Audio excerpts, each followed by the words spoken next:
আপনি যা করে যাবেন তার কয়েক গুণ আপনার উপরে ফিরে আসবে।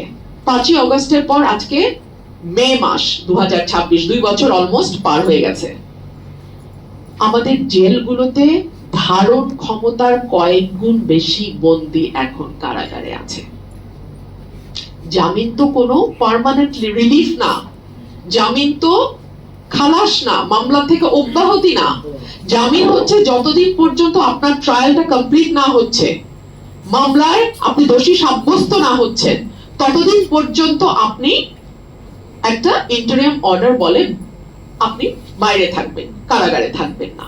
কারণ পরবর্তীতে যদি আপনি নির্দোষ প্রমাণিত হন, আপনার এই যে বছরের পর বছর কারাবাস, এই সময়টা আপনাকে রাষ্ট্র কিভাবে ফিরিয়ে দেবে? সে কারণেই জামিন দেয়া হয়। কিন্তু আমরা লক্ষ্য করি প্রথম দিকে তো একেবারেই জামিন দেয়া হতো না। তারপরে যখন কিছু কিছু কোর্ট সাহসী পদক্ষেপ নিলেন, জামিন একটু একটু দেওয়া শুরু করলেন, পরের দিনই কোর্টের পাওয়ার চেঞ্জ হয়ে যাচ্ছে।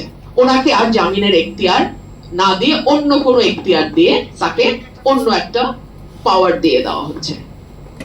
এগুলো কি আদালতের উপর একেবারে শক্তভাবে নির্বাহী বা সরকারের কর্তৃত্বকে প্রমাণ করে না? নিশ্চিতভাবেই করে। এবং আমার অভিজ্ঞতা বলে আপনি যা করে যাবেন তার কয়েক গুণ আপনার উপরে ফিরে আসবে।